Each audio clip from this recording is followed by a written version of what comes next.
Hi everyone, Harris here with iDownload Blog, and over a month ago I gave my first impressions of the iPad Pro Keyboard Folio. I said it was thin and portable, had a poor typing experience, severely missing a function row, and was even more severely overpriced. Now I am back to give my updated thoughts after around a month of using this every single day. So let's start with the form factor. I've really come to appreciate how slim this keyboard folio really is. It feels almost like a normal smart folio on your iPad, but with some extra heft. If you were told this was just a folio case and no keyboard attached, I don't think you'd doubt it, but that also just supports the fact that the actual folio case is stupidly thin, which I reviewed earlier.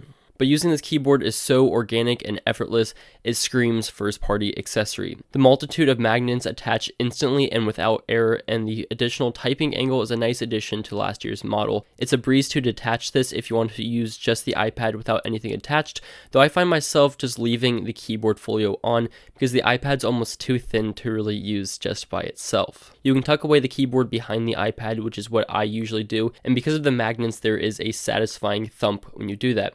It's a little heavy, maybe, but not that much of an issue to use the iPad like that, and I kind of like the fabric feeling on the back, and I don't mind the keys being there. The one new issue with the design I've found is that there is not a comfortable Apple Pencil use case scenario with this folio. You can either use it in its full keyboard mode, which isn't intuitive for writing via pencil, or you can have it completely flat, which is what I go to. There's an unimpressive additional option of folding the iPad over the keyboard, but this isn't very good. I'd love for a comfortable supporting writing angle similar to the folio case that I can better optimize Apple Pencil usage with. Now, I still think it's a relatively boring design. The gray color is fine because it goes with either iPad color, but I wish there was a simple Apple logo or some text, or really anything that would make it have a little bit more flavor, but some people will probably be fine with the way it is. Now, my other issue from the first review. I've come around a little bit on the typing experience.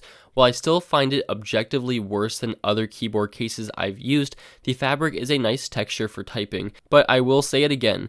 Every keyboard case I have used for an iPad in the past, all with plastic keys, had a better typing feel and experience than this keyboard, which is disappointing, although I'm sure the softer fabric of the keys is better when the keyboard rests against the screen while closed. And then the one remaining functional complaint. The lack of a function row is still annoying for needing to mute audio, adjust brightness, or really do anything else that a function row allows you to do. I've gotten very used to Command H for going home, but I'm missing volume, brightness, and more controls that other cases have had. And finally, the price is still crazy. Around 1/5 of the cost of an iPad Pro plus keyboard combo comes just from the keyboard itself, which doesn't provide any power, battery, screen, speaker, or camera technology, or anything else that the iPad is providing. It's just a keyboard, really.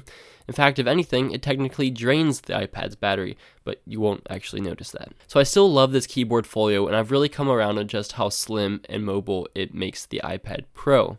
I'd be fine with a Bluetooth or smart connector keyboard case from a third-party company with a function row, a better typing experience, and $50 to $150 cheaper. But we're still waiting on that, and I'll certainly review them when they come. If you're wanting the most seamless iPad experience, this is the case for you. If you're a fan of how the magnets work on this iPad Pro, this is the case for you. It's not perfect and it's not cheap, but it's good and it's Apple.